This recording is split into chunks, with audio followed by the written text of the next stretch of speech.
హైదరాబాద్ బషీర్బాగ్ నుండి జగజీవన్ రామ్ విగ్రహం వరకు బీసీ సంఘాల ఆధ్వర్యంలో భారీ ర్యాలీ జరిగింది.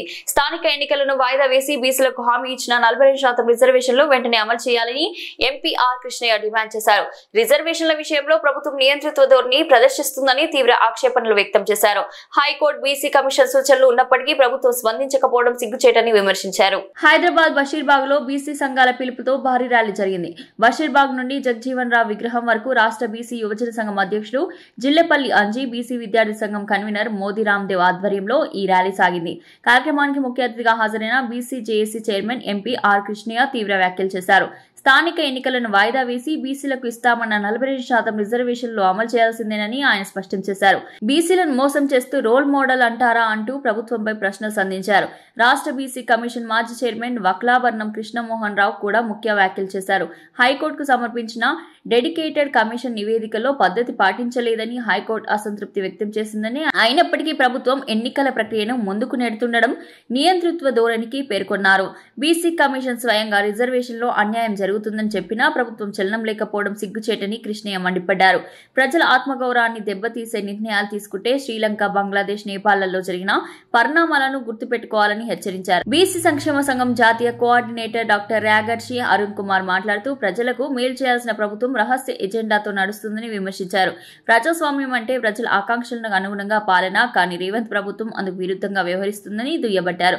కార్యక్రమంలో మున్నూర్ కాప్ మహాసభ అధ్యక్షుడు కొండ దేవయ్య, బీజేపీ ఓబీసీ మోర్చా అధ్యక్షుడు ఆనంద్ గౌడ్, సి రాజేందర్, అనంతయ్య, భీమరాజ్, లింగయ్య యాదవ్, రాజు నేతతో పాటు బీసీ కుల సంఘాలు, విద్యార్థి, యోజన, మహిళా, ఉద్యోగ విభాగాల నాయకులు పెద్ద సంఖ్యలో పాల్గొన్నారు. తిరుగుబాటు యాత్ర, ఈ తిరుగుబాటు యాత్ర ద్వారా ఈ ప్రభుత్వానికి తగిన గుణపాఠం నేర్తామని చెప్పి హెచ్చరిస్తున్నాం. ఎందుకంటే మొదటి నుంచి కాంగ్రెస్ పార్టీకి సవాల్ చేస్తున్నాం. ఇప్పుడు కూడా మీకు చిత్తశుద్ధి లేదు. అడుగున ఎన్నికలు పెట్టినప్పటి నుంచి ఇప్పటిదాకా చూస్తుంటే ప్రాసెస్ ఈ 42% రిజర్వేషన్లు పెట్టాలనే చిత్తశుద్ధి ప్రభుత్వానికి లేదు. మొట్టమొదట మీరు అసెంబ్లీలో బిల్లు పాస్ చేశారు. అంతకు ముందులో ఎన్నికలు జరపాలని చూశారు. ఎట్లా జరుపుతారు? మీరు 42 అన్నారు, 42 జరపాలంటే అప్పుడు తప్పని పరిస్థితిలో అనేక సార్లు ధర్నాలు, ఉద్యమాలు చేసిన తర్వాత అసెంబ్లీలో బిల్లు పాస్ చేసి చట్టం చేశారు. తర్వాత బిల్లు పాస్ అయిన తర్వాత వీళ్ళు ఏం చేయాలి?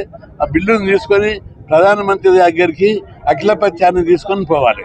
పోయినా పోలేదు, అది ఒక భాగం.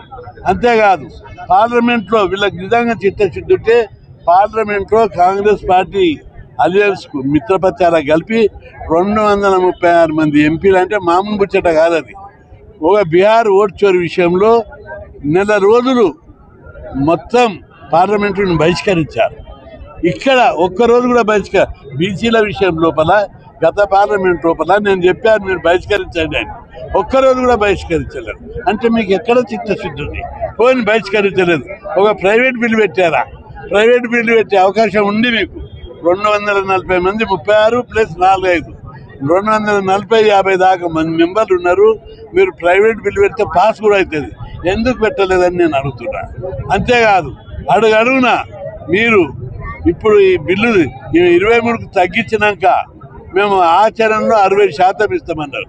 ఎట్లా మోసం చేస్తున్నారు అంటే ఇది పార్టీ ప్రతిపాదిక మీద సర్పంచ్ ఎన్నికలు జరగవు, ఓన్లీ ఇండిపెండెంట్గా జరుగుతాయి.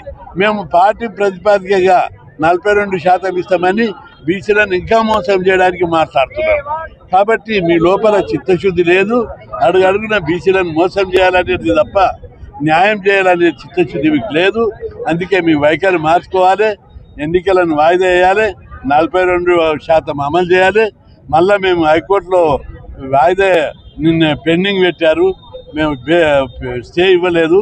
మరొకసారి రివ్యూ పిటిషన్ వేసి బీసీ కమిషన్ ఏం చెప్పింది?